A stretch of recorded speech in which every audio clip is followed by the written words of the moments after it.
to experience a little bit of both here on this first alert weather day for this Friday.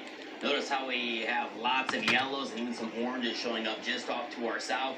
That's an indication of very heavy rainfall, and this is going to continue to track its way towards the north and east. We're looking at about 4 hours away before this really moves into the heart of Michiana. Still about 160 miles to go before we see our first round of water falling from the sky moving through the area. And we just widened out the picture, and there's a lot on the backside of this as well. Notice, look at that swirl.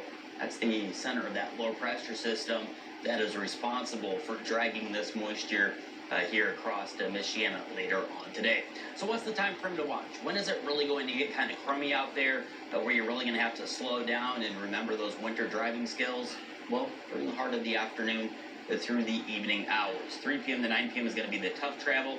About a 6-hour window here where we're going to be watching heavy rain transitioning over to heavy snow, where we see that temperature falling from around 38 down to around 34, 33 degrees. And where we have the heavy snow falling, we'll be looking at snowfall rates around 1 to 2 inches an hour, and that's certainly going to drop the visibility. Expect around a quarter of a mile visibility later on this afternoon. That in itself will make travel difficult, especially outside of the city limits. And again, due to slushy and snow-covered roads and to quickly develop here, where we do have that snowfall rate approaching nearly 1 to 2 inches an hour.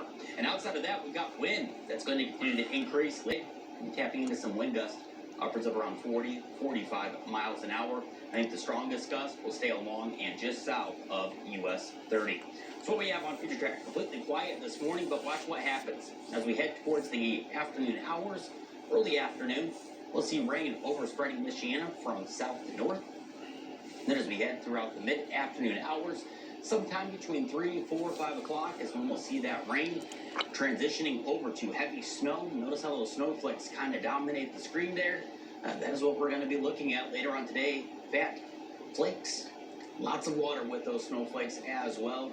And again, we're going to be watching that ground temperature very closely, where we have that temperature falling below 34 degrees, as we'll be dealing with heavy pockets of Georgia's snow. is closed, Thayer's is closed. Evening hours, and then after 9, 10 o'clock tonight, we wrap things up and we head towards a mild weekend with temperatures back above 32, 40s heading our way Saturday. New Buffalo now closed. Isn't it fun when Mother Nature Oh, this is South Bend Station, guys. Let's go to a Michigan station.